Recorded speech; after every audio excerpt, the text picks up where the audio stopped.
কৃষক বাজলে বাঁচবো দেশ, এই স্লোগানকে সামনে রেখে আমি আলহাজ মোহাম্মদ আসমাউল মণ্ডল আপনাদের মাঝে কয়েক বছর যাবৎ উচ্চ ফলনশীল ধান নিয়ে কাজ করে যাচ্ছি। তারই ধারাবাহিকতায় উচ্চ ফলনশীল রড মিনিকেট, গণতারা এবং উচ্চ ফলনশীল ফিলিপাইন সুগন্ধি ধান নিয়ে আপনাদের মাঝে কিছু গুরুত্বপূর্ণ তথ্য দিব।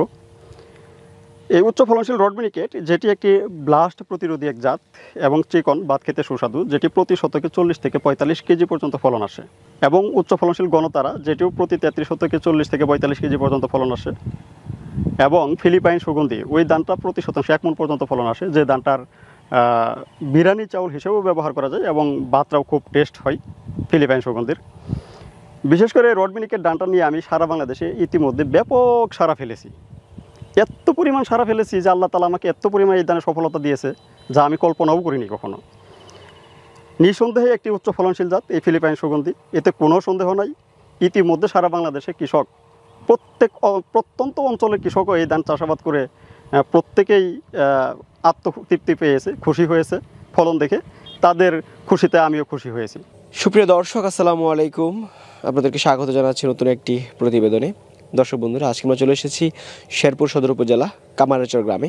আমরা এই মুহূর্তে আছি আলহাজ আসমাউল মণ্ডল ভাইয়ের ব্যতিক্রম প্রজাতির ধানের জমিতে। আমরা যেখানে আছি এখানে চাষ করা হচ্ছে রড মিনিকেট, তারপরে রয়েছে গণতারা এবং ফিলিপাইন সুগন্ধি জাতের ধান। এই 3 প্রকারের ধানই উচ্চ মূল্য এবং উচ্চ ফলনশীল।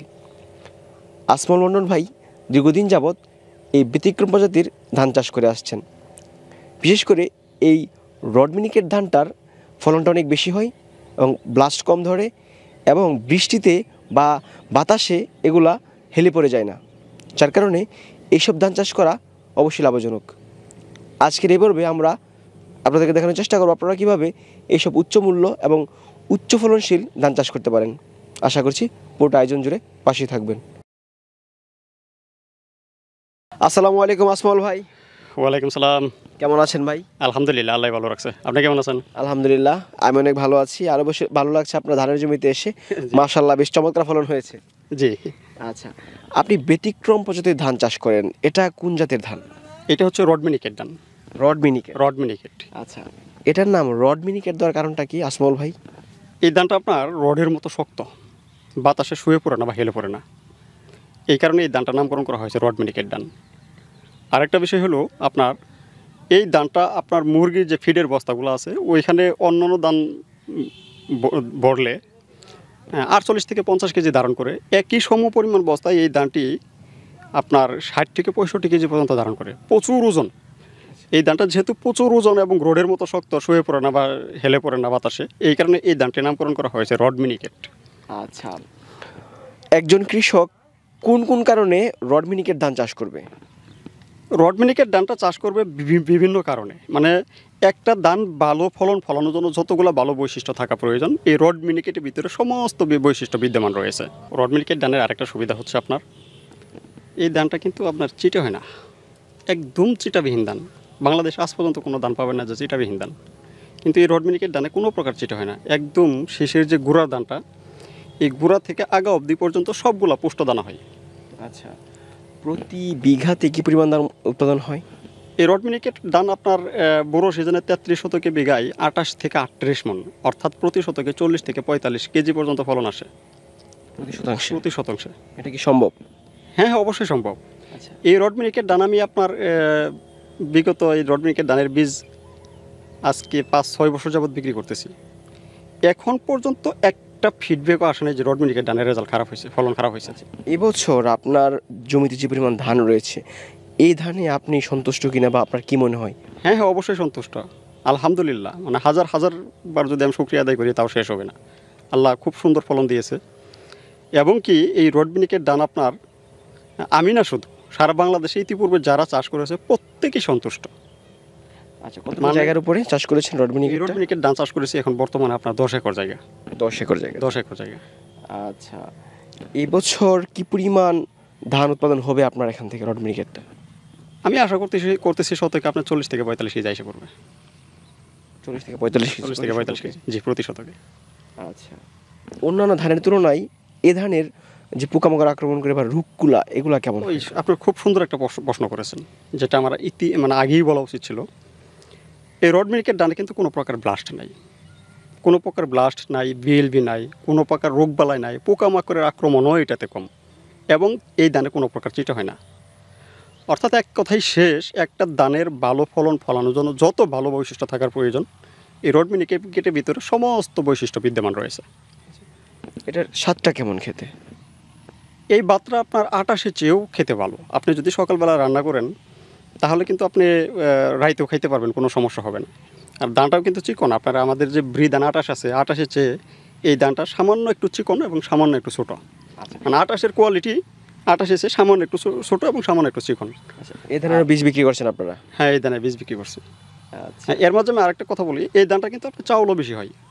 অন্যান্য ধান যেখানে 40 কেজিতে আপনার 24-25 মণ চাউল হয়, এই ধানটা আপনার 40 কেজিতে 30 কেজি পর্যন্ত চাউল হয়। এটা চাউলও বেশি হয়। চাউলও বেশি হয়।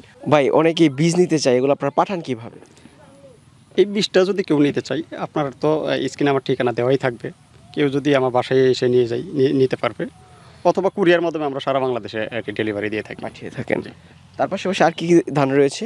এই রড মিনিকেটের পাশাপাশি আপনার আরও 2টা জাত আছে আমার কাছে। সেটা হলো যে গণতারা, উচ্চ ফলনশীল গণতারা। যে ধানটা রড মিনিকেটের চেয়ে একটু সামান্য মোটা, যেমন এই যে আমি এখানে দেখাতে পারবো আপনাকে। এটা হচ্ছে গণতারা। এই ধানটি 33 থেকে 28 থেকে 38 মণ পর্যন্ত ফলন আসে।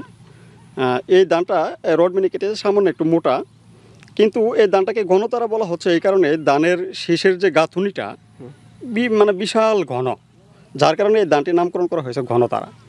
এই ধানটা তো কোনো প্রকার চিটা হয় না, এবং এটিও 33 থেকে 28 থেকে 38 মণ পর্যন্ত ফলন দিতে সক্ষম ফলন হয়। তবে এবং আরেকটা জাত আছে আমার কাছে, ফিলিপাইন সুগন্ধি, যেটি প্রতি শতকে 1 মণ পর্যন্ত ফলন আসে। ওই ধানটা কাটারের মতো গ্রান আছে, বিরিয়ানি চাউল হিসেবে ব্যবহার করা যায়, এবং ওইটার ভাতও খুব মানে সুস্বাদু, ভাত খেতেও ভালো এবং বিরিয়ানি চাউল হিসেবে ব্যবহার করা যায়। সেটা হলো ফিলিপাইন সুগন্ধি, যে ধানটা প্রতি শতাংশে 1 মণ পর্যন্ত ফলন আসে। তবে এইখানে এই রড মিনিকেট, গণতারা, ফিলিপাইন সুগন্ধি এইগুলো চাষাবাদ করতে চাইলে, বিশেষ করে রড মিনিকেট যেটা, এটা কিন্তু আপনার যেহেতু ফলন বেশি হয়, সেই ক্ষেত্রে খাবার বেশি দিতে হবে। খাবার বেশি বলতে আবার অতিরিক্ত বেশি দিয়ে নষ্ট করা যাবে না। সেই ক্ষেত্রে কৃষকের জমিতে 29 লাগালে যে পরিমাণ সার ব্যবস্থাপনা করতো, 29-এর সম পরিমাণ সার দিলেই এই ধানের মানে খাবার হয়ে যাবে। যদি খাবার কম হয় রড মিনিকেটে, তাহলে কিন্তু ফলন কম হবে। অবশ্যই ভালোভাবে পরিচর্যা করতে হবে। অবশ্যই ভালোভাবে পরিচর্যা করতে হবে। আর এই রড মিনিকেটের একটা বিশেষ ভালো দিক হলো, অন্যান্য ধানে সার বেশি হলে কিন্তু আপনার ধান নষ্ট হয়ে যায়, কিন্তু রড মিনিকেটে খাবার যদি বেশিও হয়ে যায় তাও নষ্ট হয় না। এটা একটা মানে প্লাস পয়েন্ট, খুব ভালো একটা দিক এটার। ফলনে কোনো সমস্যা হয় না, না? ফলনে কোনো সমস্যা হয় না। তবে বেশি দেওয়াটা ঠিক হবে না, যদি হয়ে যায় কোনো কারণবশত, তাহলে নষ্ট হয় না।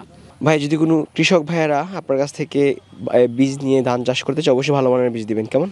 আমরা অবশ্যই ভালো মানের বীজ দেবো, কারণ আমরা বিগত 6 বছর যাবৎ ব্যবসা করে আসছি অনলাইনে। আমরা ভালো বীজ দেই বিদায় আমরা ব্যবসাটা টিকিয়ে রাখতে পারছি। আমাদের প্রতি মানুষের একটা আত্মবিশ্বাস আছে, আর মানুষের যে আত্মবিশ্বাসটা আছে, আমরা ওই আত্মবিশ্বাসটা রক্ষা করার চেষ্টা করি। আচ্ছা, আসসালামু আলাইকুম। ভালো থাকেন। আসসালামু আলাইকুম। ওয়ালাইকুম সালাম।